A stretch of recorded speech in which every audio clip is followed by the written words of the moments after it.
कि कांग्रेस को इस कार्रवाई में क्या दिखाई देता है? लीज खत्म होने के बाद निर्माण बिना नक्शा पास हुए उसकी कार्रवाई हुई है, उसमें क्या गलत है? मोहन जी देखिए, ये जो सहायक सरकार की और नगर निगम की कार्रवाई है पूरी तरह संवैधानिक है।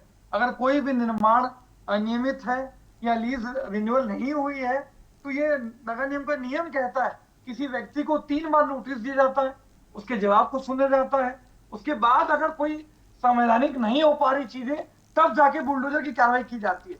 मैं पूछना चाहता हूँ, इतने सारे बिल्डर्स का अवैध निर्माण हो रहा है, बहुत सारे आवासीय परिसर बनाए गए हैं जो अवैध है, बहुत सारे कॉम्प्लेक्सेस नक्शे के हिसाब से नहीं बनाए गए, उस पर शायद सरकार राजनीतिक संरक्षण देके कोई कार्रवाई नहीं करती। लेकिन क्योंकि ये धर्म से जुड़ा मुद्दा है, इनको अपना राजनीतिक प्रोपेगेंडा साबित करना है, धर्म पे राजनीति करना है, इसीलिए टारगेटेड रूप से यहाँ कार्रवाई करके ये जो है लोगों में नफरत, हिंसा, उन्माद और ये अल्पसंख्यकों के खिलाफ कार्रवाई करके राजनीतिक फायदा उठाने का दुष्प्रयास भारतीय जनता पार्टी का मूल चरित्र है। ये महत्वपूर्ण है कि धर्मांतरण मोहन जी इस पूरे मामले को जो है धर्म की राजनीति करके धर्मांतरण के मुद्दे पे मोड़ के अपने गलत निर्णय को सही साबित करने का दुष्प्रयास मोहन जी भारतीय जनता पार्टी कर रही है।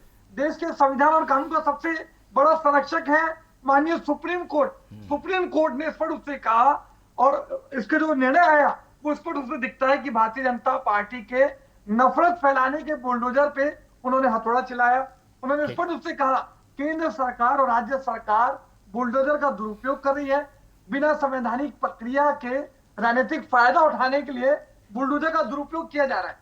देखिए महत्वपूर्ण है कि देश का संविधान और कानून कहता है अगर कोई अपराधी है, कोई गलत कार्रवाई हो रही है, कुछ गलत है, उसके लिए देश में कोर्ट है, संविधान निर्माता है, उसके कानून के अनुरूप कार्रवाई होनी चाहिए। अगर आपको किसी भी कार्रवाई करना है, देखिए 3 बयान महत्वपूर्ण है मोहन जी। मैं दूसरे चैनल पे बैठा था, मैंने उसमें भी देखा कि वो स्पष्ट रूप से कह रहे हैं कि लीज कैंसल, लीज को रिन्यूअल नहीं हुई थी, 3 साल चुका था। भाई लीज तो पूरे परिसर की थी, आप एक पर्टिकुलर सामुदायिक भवन को तोड़ने का दुष्प्रयास क्यों कर रहे हैं? और ये कानूनी और संवैधानिक प्रक्रिया है कि लीज के लिए अगर कंप्लीट हो रही है, एक एप्लीकेशन लेता है सरकार नगर निगम और अगले 30 सालों के लिए या 10 सालों के लिए जो है लीज रिन्यूअल हो जाती है। इस प्रकार की कार्रवाई सिर्फ लीज के आधार पर नहीं की जा रही है। ये तो महत्वपूर्ण है कि भारतीय जनता पार्टी का हिंदू परिषद से जुड़ा संगठन इस प्रकार की आपत्ति दर्ज करता है, इस प्रकार के झूठ भ्रम फैलाने का प्रयास करता है, उसके आधार पर ये धर्म को बांटने और काटने की राजनीति के आधार पर टारगेटेड कार्रवाई की गई है। आखिरी महत्वपूर्ण मैं अंडरलाइन कर रहा हूं,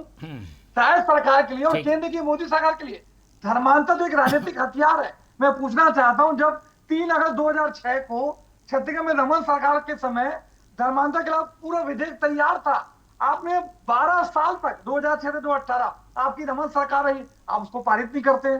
शायद सरकार की पहली कैबिनेट की बैठक में कहा कि धर्म स्वातंत्र विधेयक तैयार है, अगले 60 दिनों में लागू कर दिया जाएगा, उसको जाके आप जाके 2.5 साल के बाद ठीक है, लागू चलिए। करते हैं। तो ये राजनीति करने का दुष्प्रयास न करें मोहन जी। चलिए, ठीक है।